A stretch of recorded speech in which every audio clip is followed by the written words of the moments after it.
I like this problem because if we follow the steps, do the A part, then the B part, then we know the answer to the C part from those two, because what we're doing is we're finding the composition of functions. They've written it a different way than they did before.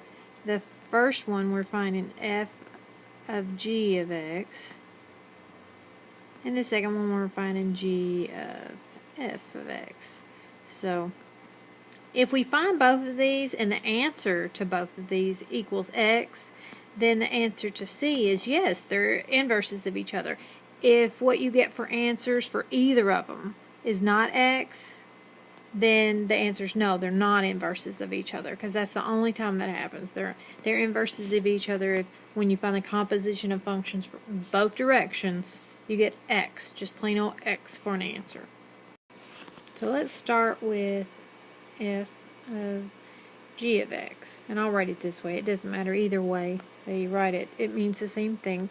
We're going to start out with our function f of x, put a big parentheses where the x was, and we'll replace that with our g of x. So that's what we're going to put in here, and then we're just going to simplify. And in this case, since we can't cross this out with the 6 because they're not the same number, and 5 won't go into 6 at all, we just need to distribute the 5 in the numerator here, because we could write this 5 over 1 if we want to. But so the 5 gets distributed in the numerator, and then we've still got the 6 as a denominator. So I'm going to go ahead and do that. 5x plus, and then 5 times 5 is 25. And that's all over 6. And then we're subtracting 6. So this one requires a little bit more cleanup. We've got a fraction, and then we're subtracting 6. We would like the 6 to be rewritten as a fraction with the denominator 6. And the way that we do that is we multiply, we can write that as 6 over 1, and we multiply the numerator and the denominator by 6. And then we can rewrite it. So we've got this is a fraction with the denominator 6. Now this one is 36 over 6.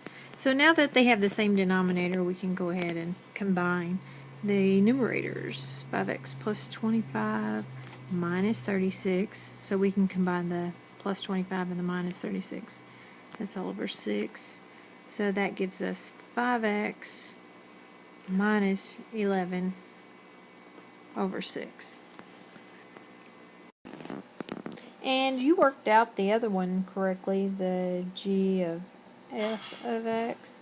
That one was a little bit nicer in that when we replace the x, we don't have to find a common denominator or anything like that. It's already set up okay.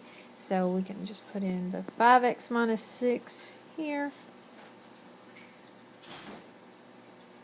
And 5x minus 6 plus 5 over 6 is the 5x minus 1 over 6 that you had.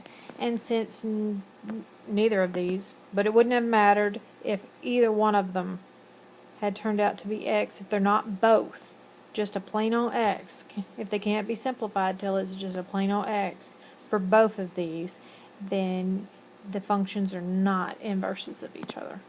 Hope this helps.